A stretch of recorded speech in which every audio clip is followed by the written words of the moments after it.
Praktik kerja lapangan merupakan suatu kegiatan yang dilakukan secara kelompok yang berupa observasi dan orientasi praktik yang dilakukan oleh mahasiswa pada suatu perusahaan, salah satunya adalah perkebunan, yang bertujuan agar mahasiswa dapat memperoleh pengalaman dan ilmu dalam bekerja di lapangan, serta mampu mempersiapkan diri untuk terjun ke lapangan atau dunia kerja.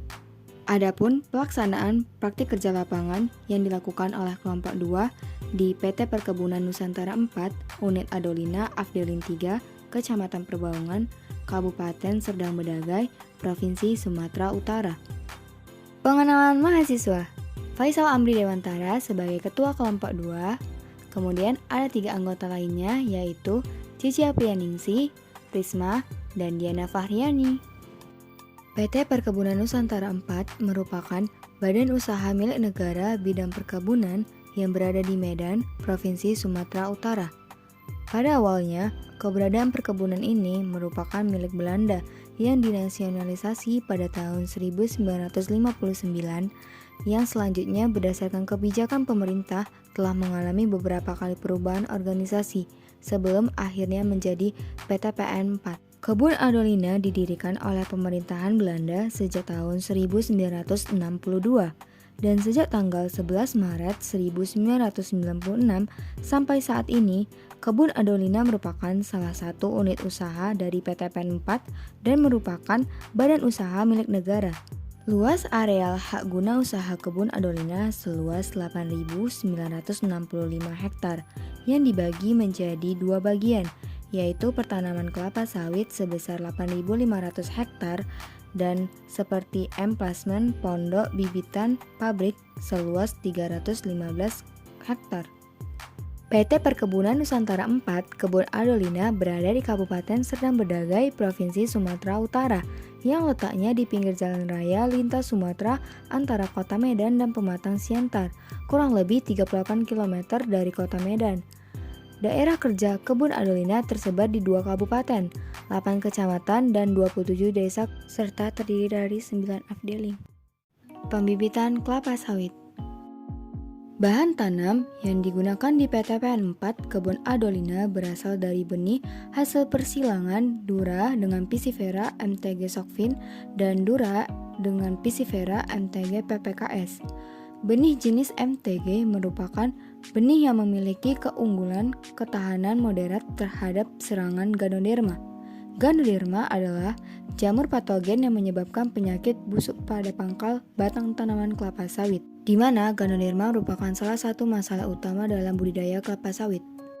Penyiraman bibit dilakukan 2 kali sehari, yaitu pagi pada pukul 8 hingga 11 dan sore pada pukul 13.30 hingga 16.30. Adapun sistem penyiraman yang dilakukan dengan menggunakan mesin pompa air yang disambungkan dengan selang sepanjang 25 meter tiap plot dan menggunakan gembor. Adapun penyiangan dilakukan penyiangan atas dan penyiangan bawah, di mana penyiangan atas dilakukan secara manual dengan mencabut gulma, sedangkan penyiangan bawah dilakukan secara kemis dengan herbisida berbahan aktif glifosat. Penyiangan secara manual dilakukan sebulan 2 kali, sedangkan penyiangan secara kemis dilakukan sebulan sekali. Pupuk diberikan dengan dosis dan waktu yang sesuai dengan anjuran.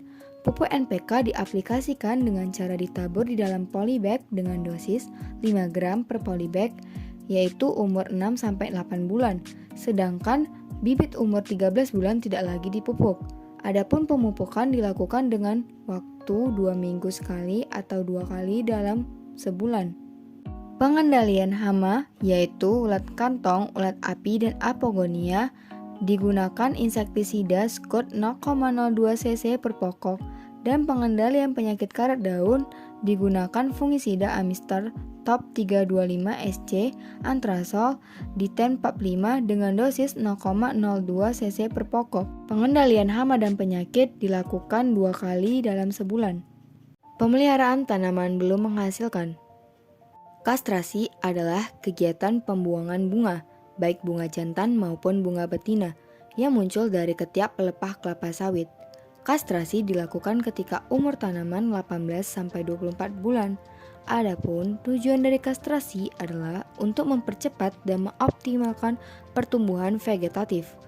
serta untuk meningkatkan produksi tandan pada panen tahun pertama, dan tandan yang akan dipanen beratnya seragam sehingga diperoleh kondisi tanaman yang bersih dan akan mengurangi kemungkinan serangan hama dan penyakit. Kegiatan kastrasi dilakukan menggunakan alat dodos dengan mata pisau berdiameter 5 hingga 7 cm agar tidak melukai atau mengenai pelepah. Kemis piringan dan mukuna. Pemeliharaan piringan pada tanaman belum menghasilkan dapat dilakukan dengan cara manual. Adapun pengendalian gulma secara manual dilakukan dengan menggaruk piringan dengan menggunakan cangkul. Sedangkan cara kimiawi dilakukan dengan menyemprot gulma menggunakan herbisida. Penyemprotan herbisida diusahakan tidak mengenai daun tanaman kelapa sawit. Kegiatan pengendalian mukuna secara kimiawi dilakukan dengan cara penyemprotan menggunakan herbisida Starane 300 cc per hektar. Pengendalian hama pemakan ulat daun kelapa sawit. Hama yang menyerang pada TBM adalah ulat kantong, kumbang tanduk, dan apogonia. Pengendalian hama dilakukan secara kimiawi menggunakan insektisida Scud 100 EW dengan dosis 300 cc per hektar. Penyemprotan dilakukan menggunakan knapsack berkapasitas 15 liter yang diaplikasikan sebanyak 1 minggu sekali pada intensitas serangan normal dan 3 hari sekali pada intensitas serangan berat, dan pengendalian secara manual dengan hand picking. Pemeliharaan tanaman menghasilkan. Semprot piringan, pasar pikul, dan TPH. Pemakaian alat pelindung diri seperti pakaian pelindung, sepatu boot, kacamata, masker, helm, dan sarung tangan. Diletakkan herbisida di hand sprayer.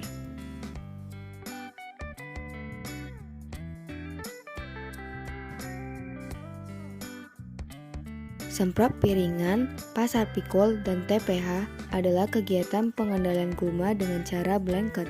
Kegiatan yang dilakukan meliputi pengendalian tumbuhan yang tumbuh di areal tanaman budidaya yang kehadirannya tidak diinginkan, yang dapat mengganggu pekerjaan dan dapat menurunkan hasil produksi dari tanaman budidaya.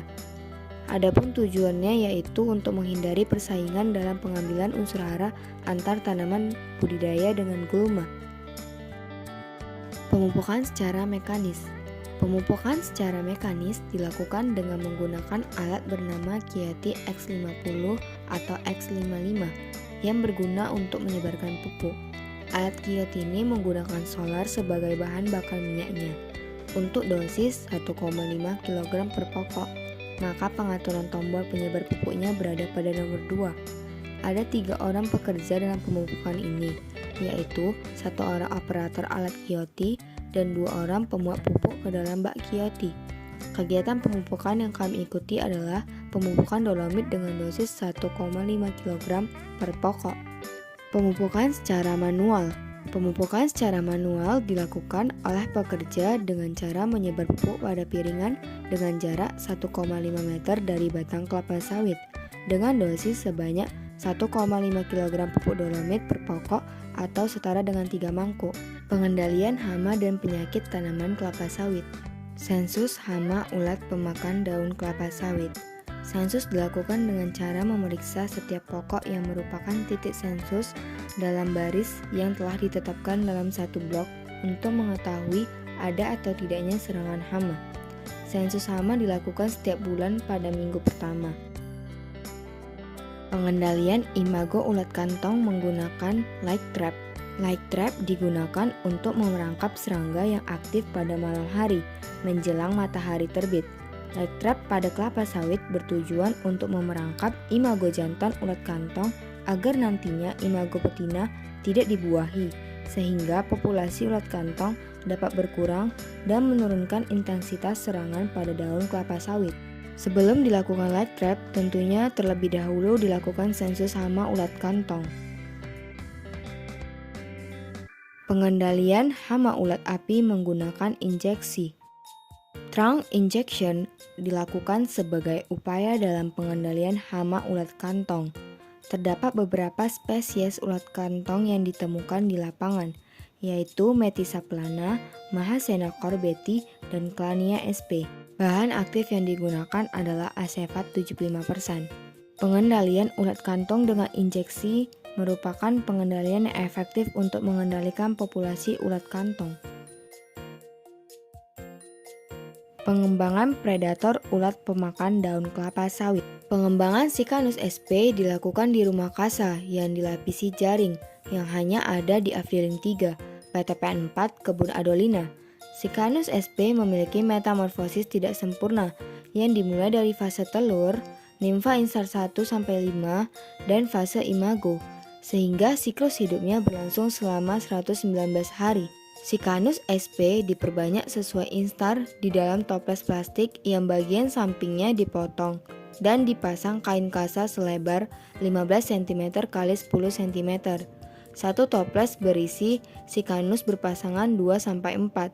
Sicanus sp diberi pakan ulat Hongkong 2 hari sekali sebanyak 3 ulat dalam satu toples. Pemeliharaan tanaman refugia. Tanaman refugia adalah tanaman yang tumbuh di sekitar tanaman yang dibudidayakan, yang berpotensi sebagai tempat perlindungan dan sumber pakan bagi serangga musuh alami. Tanaman refugia ini mempunyai sifat mudah tumbuh, cepat berkembang, dan mempunyai warna serta aroma yang khas, sehingga disukai oleh serangga. Tanaman refugia yang ditanam di PTPN 4 Kebun Adolina di Afdeling 3 bermacam-macam seperti bunga air mata pengantin, bunga kertas, bunga pukul 8, dan lainnya. Tanaman ini ditanam di sepanjang jalan PTPN 4 Kebun Adolina yang berguna untuk tempat tinggal predator seperti Sicanus sp.